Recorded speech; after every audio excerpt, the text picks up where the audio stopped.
और मेरी जो सास है, आप यकीन नहीं करोगे, ऐसे हाथ पल्ला पे सारा था, ऐसे करके कहती कि मेरे को पढ़ी लिखी बहू मिल गई, हमारे लिए यही काफी है। इसका पति विदेश भेज लिया और कागजा में फैमिली आईडी में 55 की बना दिया, एक मोरल डाउन करने के लिए।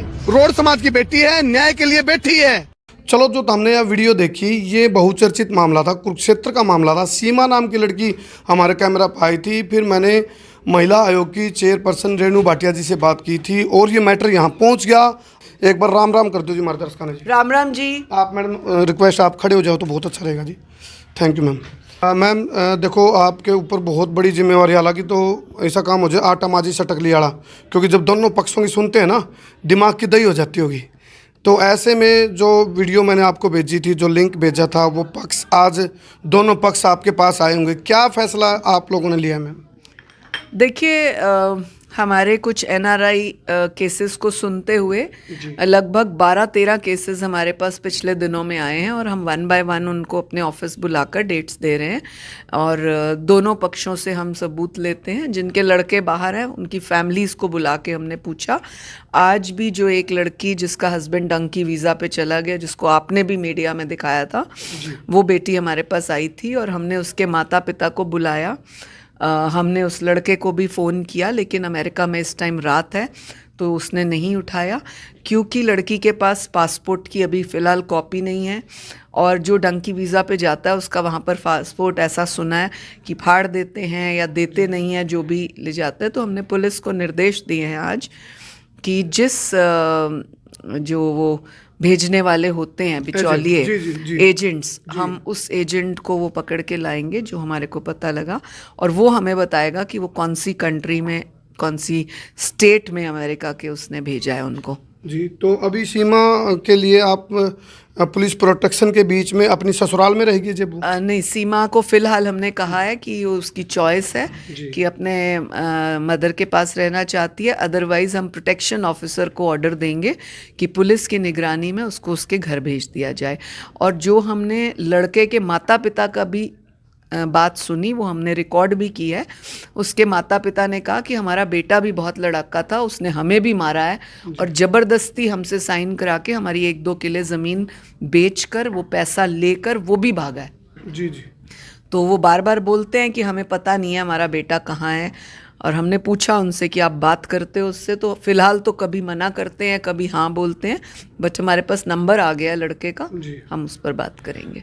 मैडम, जिस प्रकार बहुत सारी पीड़ित महिलाओं के फ़ोन हमारे पास आते हैं, पीड़ित लड़कियों के फ़ोन आते हैं, उसी दौरान कुछ पीड़ित पुरुषों के भी फ़ोन आते हैं। तो ऐसे में आप हैं तो महिला आयोग के चेयरपर्सन हरियाणा के, बट इस तरह का जब कोई केस हो, कोई पुरुष दुखी हो, कोई लड़का दुखी हो, हनी ट्रैप टाइप से भी कुछ चीज़ें हो जाती हैं जी।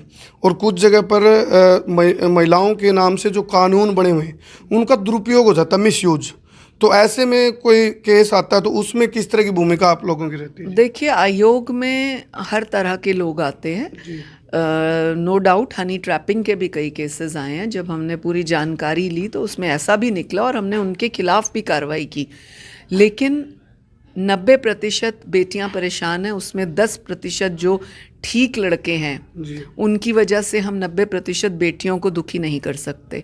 और इसी प्रकार 90% जो लड़के दुखी हैं या ठीक हैं, तो 10% गलत बेटियों की वजह से हम उन 90% लोगों को भी गलत नहीं ठहरा सकते।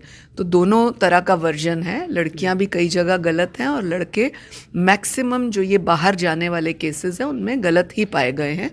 हम बाकी इंक्वायरी करेंगे, लॉ के मद्देनज़र हम केसेस को देखेंगे। जितना महिला आयोग कर पाएगा उन लड़कों को कम से कम एक बार बुलाकर या उनके परिवार को बुलाकर, जब तक थोड़ी सख्ती नहीं की जाएगी ऐसे लोग नहीं आते। आप देखिए, हमारे पास पिछले 15 दिनों में 8-8 साल पुराने लड़के जो छोड़ कर गए हैं, वो बेटियां भी आई हैं, क्योंकि उन बेटियों को पता ही नहीं था कि वो लड़का है कहाँ, हमें छोड़कर गया है, तो हमें सिस्टम क्या करना है उस लड़के के साथ वापस बात करने का, बुलाने का।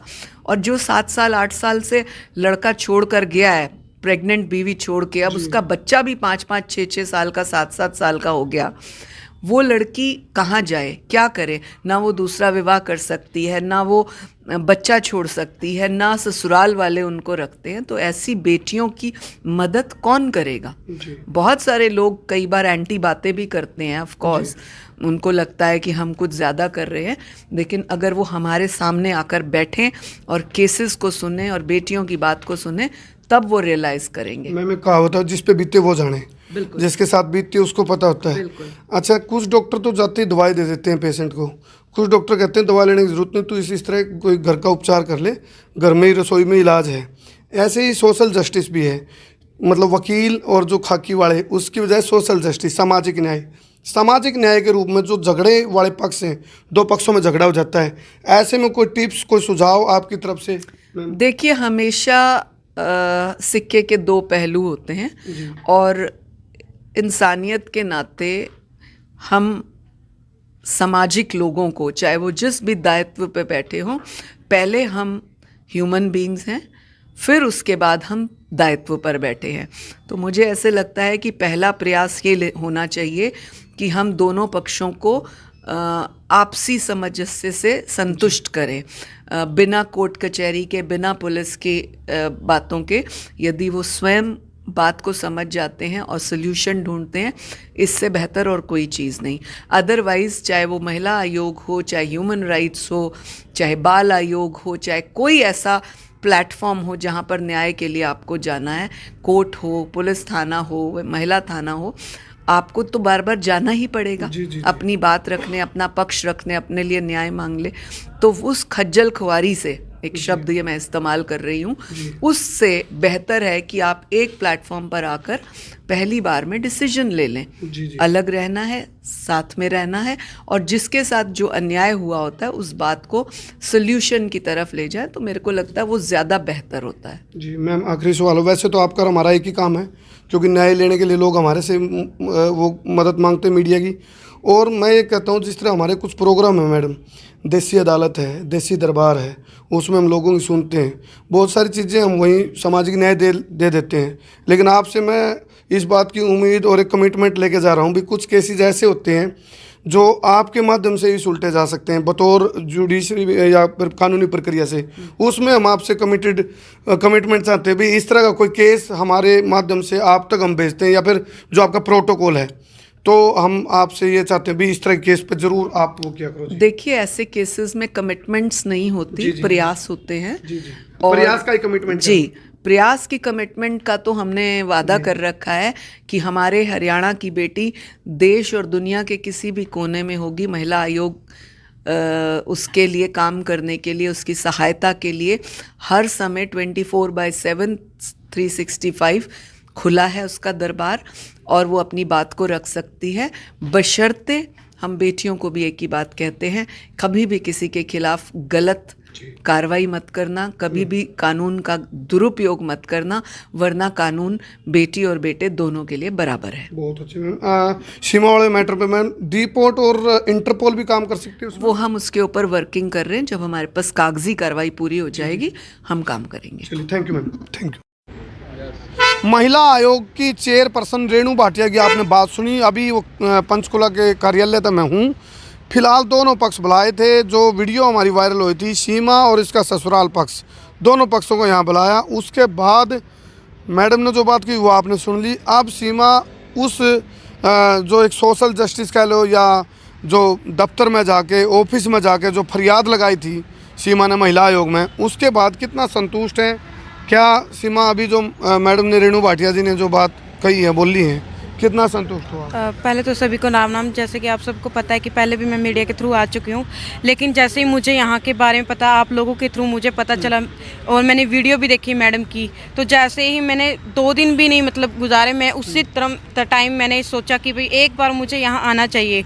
और मैं यहाँ आई, मैंने मैडम से अपनी सारी समस्या बताई कि ऐसे करके मुझे 1.5 महीने की प्रेगनेंसी के बाद छोड़ दिया गया, और मेरे साथ ये सब हुआ। केस भी चला, कोर्ट में भी केस चला, लेकिन कहीं पर भी कोई सुनवाई नहीं हुई।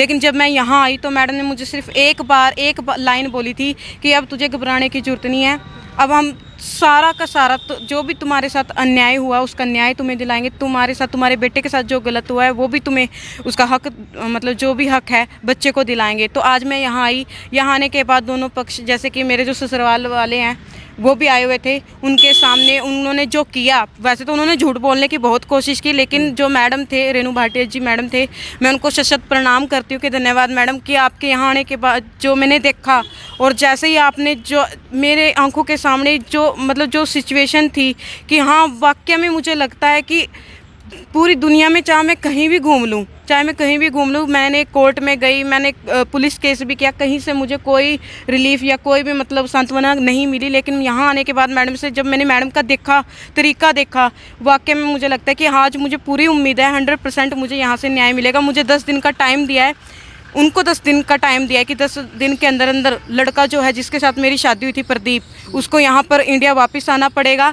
प्लस जो भी मतलब है कि पहले तो ये है कि मैं वहाँ जाऊँगी, जैसे कि उन्होंने मुझे इतना प्रोटेक्शन के साथ हाँ मेरा इतना साथ दिया, तो मैं उनको इस चीज़ में ये यकीन दिलाती हूँ कि हाँ ठीक है, मैं यहाँ से जाऊँगी पूरे उसके साथ, और मैं पूरी कोशिश करूँगी अपने इस रिश्ते को बचाने की भी कोशिश करूँगी, पूरा मौका भी दूँगी। अच्छा, लेकिन जी हाँ बोलिए। लेकिन मैं सभी को यही कहूँगी कि मतलब एक बार जो भी लड़कियाँ मेरे जैसी हैं जो अब तक सामने नहीं है, वो एक बार यहाँ ज़रूर आए, मीडिया के पास आए, यहाँ मैडम से मिले, अपनी समस्या बताए, यहाँ 100% आपको यहाँ पर न्याय जरूर मिलेगा। क्योंकि मैंने देखा अंदाज जो महिला आयोग की चेयरपर्सन रेणु भाटिया, उनका अंदाज मैंने देखा और वो अंदाज जिंदा ज़मीर वाला है। मैं बार बार कह रहा हूँ किसी की ज़मीन रहो ना रहो लेकिन ज़मीर जिंदा रहना चाहिए।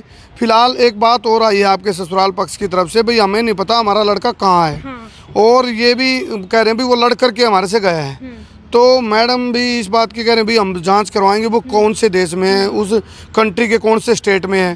क्या सीमा को कुछ पता है भाई कहाँ, अंदाज़ा कुछ? मुझे पता है वो अमेरिका भाग गए डोंकी लगा के। अमेरिका है? हाँ, और मेरी जो सास ससुर है उन्होंने खुद मतलब ज़मीन बेच के उसको बाहर निकाला है। अच्छा। क्योंकि उनके पास लास्ट ऑप्शन ये कि उन्होंने लड़का ही भगा दिया। उन्होंने जहाँ पर एक हाँ लड़का भगाया है जिसमें मेरे सास ससुर, मेरे जो जेठ जेठानी है वो सब इन्वॉल्व थे।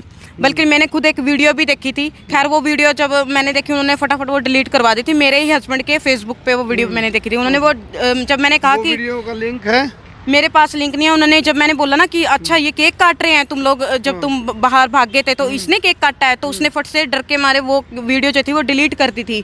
तो इन सब ये सारे के सारे जो है मिले हुए हैं, इन्होंने खुद लड़के को भगाया है। किसी में इतनी हिम्मत नहीं है, अमेरिका कोई 2 रुपए का खेल नहीं है कि वो अमेरिका डोंकी लगा जाए, क्योंकि 50 मैडम ने कहा रेणु भाटिया जी ने वो डोंकी स्टाइल से गया है जिसके रिकॉर्ड नहीं होते। ऐसे में उस एजेंट की हम तलाश कर रहे हैं जिस एजेंट के थ्रू वो गया होगा, और वो एजेंट यदि हमारे पकड़ में आ जाता है, या फिर आपने मैडम को बताया ये बात अमेरिका गया है वो एजेंट की कोई जानकारी है आपको? नहीं, मुझे उसकी कोई जानकारी नहीं है, क्योंकि बिल्कुल कांटेक्ट बिल्कुल टूट चुके थे। अच्छा। 1.5 महीने की जो मेरी प्रेगनेंसी थी 2020 के आसपास की बात है, मार्च की, जब इन्होंने मेरे को मार पीट के निकाला था प्रेगनेंसी के दौरान। उस टाइम क्या हुआ था, मैंने जब मैं यहाँ आई तो उन्होंने डर के वजह से ये कहते थे कि हम तुम्हें डॉक्टर के पास नहीं लेंगे क्योंकि तू मेडिकल वगैरह करवाएगी, हम फंसेंगे। मैंने उनको रिक्वेस्ट भी की, मैं ना तो कहीं जाऊँगी ना मैं कोई पुलिस स्टेशन जाऊंगी, कहीं नहीं जाऊंगी। तो फिर उसके बाद भी क्या हुआ, नेक्स्ट डे मेरी फैमिली जैसे मेरे को लेके चली गई, मतलब उन्होंने मेरे को ये बोल दिया था कि चलो ठीक है 2 दिन के लिए। लेकिन आज तक मैंने फ़ोन कर करके पूछा कि डॉक्टर रिपोर्ट्स मांग रहे हैं, एटलीस्ट कोई मैसेज कोई रिप्लाई, मेरे जो डॉक्यूमेंट्स पड़े हैं रिपोर्ट्स पड़े हैं वो तो दे दो। उनमें से किसी का हाँ या ना का कोई रिप्लाई नहीं आया मेरे पति की साइड से, मतलब कोई रिप्लाई उन्होंने दिया ही नहीं, मतलब बिल्कुल कॉन्टैक्ट। चलो अभी इस सारा मामला में देख पीछे गाड़ी भाई, इस सारा मामला का निचोड़ यूँ है भाई, महिला आयोग तक यूँ मामला आया, हमने पहले अपनी मीडिया के माध्यम से दिखाया, वीडियो वायरल हुई, महिला आयोग तक हमने सीमा पहुंची, अपनी शिकायत दी थी, बतौर व्हाट्सएप के ज़रिए, बतौर मेल के ज़रिए शिकायत दी गई थी। फिर पुलिस ने, महिला आयोग के द्वारा पुलिस को फ़ोन किया गया, दूसरे पक्ष को फ़ोन किया गया, सीमा को फ़ोन कराया, सारे पक्ष यहाँ बुला के एक फैसला लिया गया भाई पुलिस प्रोटेक्शन के साथ 10 दिन का टाइम दिया है महिला आयोग ने ससुराल पक्ष को, सीमा के ससुराल पक्ष को 10 दिन के लिए हम सीमा को पुलिस प्रोटेक्शन के साथ तारदोरा भेजा। जहाँ जय यह सेटिस्फाई हुई, ये संतुष्ट रही तो आप लोगों का समझौता हो जाएगा। लेकिन उसमें शर्त ये भी कि भाई जो इसका हस्बैंड इसको छोड़ कर विदेश भाग गया, उसकी डिपोर्ट की या इंटरपोल काम करो। मैंने मैडम से सवाल करा था आखिरी आते आते, इंटरपोल या फिर उसको डिपोर्ट करवाया जा सकता है क्या, वो चीज़ें कह रहे हैं भी एजेंट के थ्रू हम ये क्लू इकट्ठे कर लें भी एजेंट कौन है, कहाँ है वो जैसे ही हमारे पास इनपुट आ जाएंगे तो हम डिपोर्ट भी करवाएंगे, इंटरपोल उठा के लेके आएगी उसको, ऐसा मैडम ने कहा है। चलो कर दो शेर भाई।